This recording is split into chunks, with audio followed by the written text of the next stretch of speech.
Well, dear students, myself, Dr. Ashish Garg, Associate Professor in Chemistry, सेठ RN Ruia government college, Ramgarh, Shekhawati district, Sikar, Rajasthan. बच्चों, हम oil, fat and detergents इनके बारे में BSc part 3 में हम अध्ययन कर रहे हैं और दिस इज द पार्ट 5। ये इसका 5वां भाग है। एक बात मैं आपको बताना चाहूंगा यहां पर कि ये जो ऑयल एंड फैट्स हैं, है ना, लिपिड्स हैं, राइट, इनका हम जूलॉजी में बहुत डिटेल में इनकी स्टडी करते हैं। जैसा कि मैंने amino acids, proteins and nucleic acids में बताया था कि जो अमीनो एसिड्स हैं वो अमीनो एसिड्स क्या हैं, प्रोटीन्स की यूनिट है। और प्रोटीन्स क्या हैं, प्रोटीन्स पॉलीमर हैं, राइट। और पेप्टाइड बॉन्ड से वहां पर मैंने इसको एक्सप्लेन किया था। और बच्चों, एक बात मैं आपको बताना चाहूंगा कि this is the pure it's the part of zoology, जंतु विज्ञान का पार्ट है, जिसमें आपने 11th 12th स्टैंडर्ड से ऑयल एंड फैट्स के बारे में स्टडी की है। लेकिन यहां पर ये जो डिटर्जेंट्स वाला पार्ट है, सोप वाला पार्ट है, ये 12th स्टैंडर्ड में भी है। बच्चे, बहुत सारे बच्चे AIEEE आजकल रीट की एग्जाम होती है, नॉट CPMT और PMT, RPMT, medical examination. CBSE board में और राजस्थान बोर्ड में ये काफी डिटेल्ड स्टडी है, लेकिन डिटर्जेंट्स इतना डिटेल वहां पर नहीं है, इसलिए मैंने डिटर्जेंट्स को कंप्लीटली यहां पर कवर किया है। बच्चों देखिए, 4th पार्ट में मैं बता रहा था आपको सिंथेसिस ऑफ डिटर्जेंट्स। मैंने वहां पर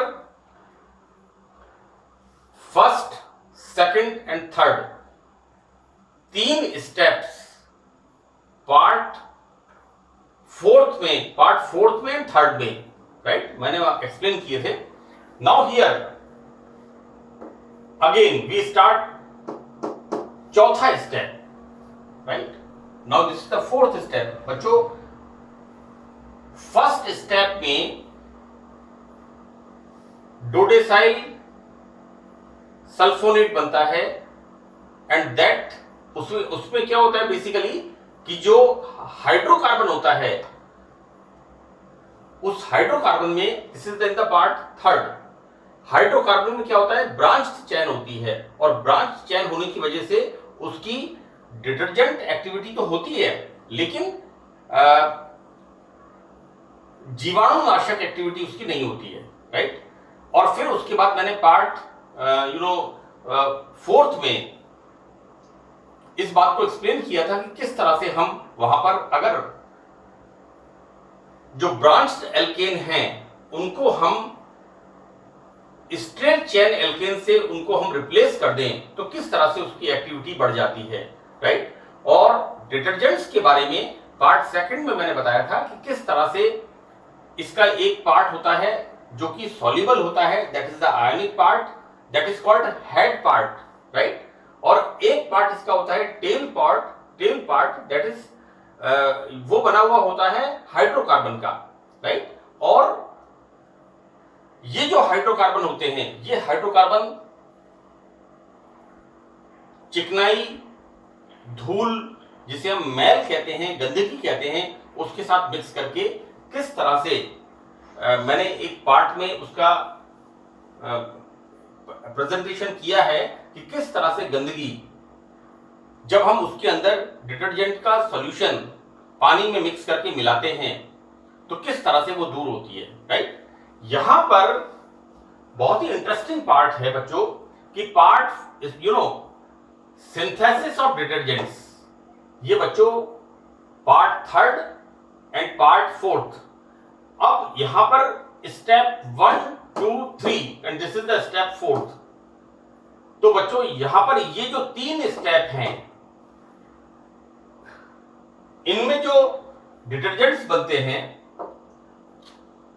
इनका जो वॉशिंग एक्शन होता है वो किससे होता है? एनायन से।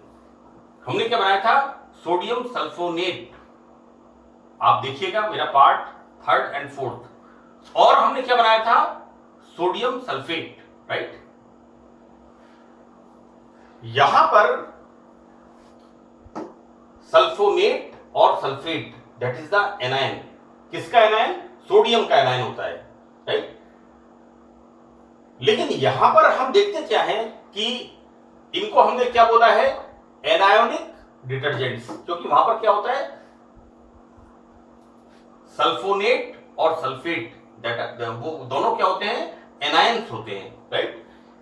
अब बच्चों यहां पर एक इंप्रूव फॉर्म है कि आजकल कैटायोनिक डिटर्जेंट्स या इनवर्ट सोप, जिसे प्रतीक सोप कहते हैं, का प्रचलन आने लगा है। अब इनकी एक यूटिलिटी क्या होती है कि ये बहुत ही दीज आर हार्मलेस, बहुत ज्यादा लेस इफेक्टिव होते हैं, और इनकी जो वॉशिंग एक्टिविटी होती है वो बहुत ही बेहतरीन होती है, बहुत ही शानदार होती है। बच्चों यहां पर जैसा मैंने आपसे कहा कि इनके अंदर क्या होता है? These are the anionic detergents like sulphonates और सल्फेट्स। अब यहां पर ये जो हम 4th स्टेप में स्टडी कर रहे हैं, इसमें इन डिटर्जेंट्स में जो वॉशिंग है, डिटर्जेंट की जो एक्टिविटी है, ये एक्टिविटी बच्चों एनायन की जगह कैटायन ले लेता है, और ये it is the quaternary ammonium salt. It's very important, right. This is the 4th one. बच्चों देखो क्या है कि हम step 1st, step 2nd and step 3rd and this is the step 4th। हम यहां पर क्वालिटी वाइज एक हम कहें कि जिसको हमें कहना चाहिए कि हम किस तरह से ये देख रहे हैं कि डिटर्जेंट्स की क्वालिटी हम इंप्रूवमेंट की तरफ बढ़ रहे हैं, राइट। किस तरह से बेहतरीन डिटर्जेंट्स का फॉर्मेशन होता है। यहां पर these are the cationic detergents, right. So this is the structure.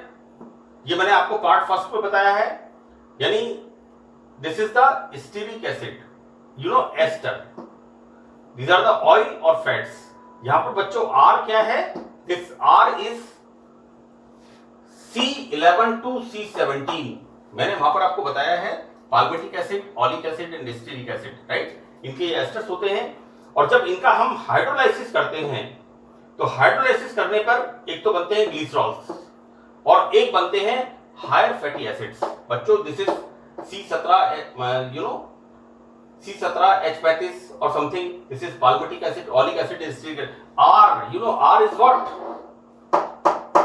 Like this. यहाँ पर नंबर ऑफ कार्बन एटम बहुत ज्यादा, इसे लॉन्गर चेन। मैंने बार बार एक जगह कहा है यहाँ पर व्हाट आई एम सेइंग कि हायर एल्केन्स, ये जो फैटी एसिड्स होते हैं कैसे होते हैं? हायर एल्केन्स वाले, राइट। क्योंकि डिटर्जेंट्स का जो कंसेप्ट है उसके अंदर एक कंसेप्ट है कि एक पार्ट तो उसको बनाता है सॉल्युबल, और एक पार्ट जो है वो डिटर्जेंट की एक्टिविटी शो करता है कि किस तरह से वो चिकनाई को, धूल को, जिसे हम मैल या गंदगी कह देते हैं, उसको किस तरह से रिमूव आउट करता है, राइट। यहां पर बच्चों this is the form R, this is R is again I am telling you C11 to C15। यहां पर बच्चों ये कैसा होता है? मैंने पार्ट 5th में बताया था डोडेसाइल 12 कार्बन, राइट। यहां पर R क्या है? C11 to C17 react with ammonia, removal of water molecule and formation of, this is not acetamide, this is amide, it's not acetamide, it's a sort of amide, because बच्चों यहां पर acetamide का मतलब तो CH3 हो गया, और एक तरफ मैं आपको क्या बता रहा हूं कि कार्बन कितने हैं? C11 to C17, this R, so it's amide. Now further, this amide, removal of water molecule H2O and formation of cyanide. ये cyanide on catalytic reduction what it gives, primary amines, right. यहां पर ये जो है R, ये normal alkene की एक straight chain होती है, जिसको हमने टेल पार्ट कहा है पिछले पार्ट्स के अंदर। और यहां पर when this react with this CH3Cl, now the formation of this, यहां पर this is the quaternary ammonium, right, and this Cl minus, and formation of this is the detergent, ये फॉर्मेशन होता है। तो बच्चों देखो, आपकी first, second and third part, इन तीनों पार्ट्स में हमने ये पढ़ा था सल्फोनेट, लेकिन यहां पर ये किस तरह के हैं, वहां पर हमने पढ़ा था एनायोनिक डिटर्जेंट्स, लेकिन यहां पर these are the cationic detergents, right. तो इस तरह से हम ये देखते हैं कि किस तरह से यहां पर इस फोर्थ सिंथेसिस में कैटायोनिक डिटर्जेंट्स का सिंथेसिस होता है, राइट। बच्चों ये जो डिटर्जेंट्स होते हैं, इनकी बहुत ही अच्छी यूटिलिटी है। एक तो बहुत ही हार्मलेस होते हैं, लिटिल बिट वेरी कॉस्टली, है ना। हमें इन डिटर्जेंट्स का एक स्पून, जो इसका एक पर्टिकुलर माप आता है, हम यूज करते हैं और हम अपने 8 से 10 कपड़े उसमें वॉश कर सकते हैं। एक तरह से हम कह सकते हैं these are the concentrated soaps, right. Now in the fifth step, कि मॉडर्न डिटर्जेंट्स में न्यूट्रल मॉलिक्यूल्स, जो कि हमारी स्किन को हार्म नहीं करते, ऑब्वियसली ना तो यहां पर एनायनिक है ना कैटायनिक है। मैंने पहले 3 स्टेप में क्या बताया था, these are the anionic detergents, while in the fourth step these are the cationic detergents.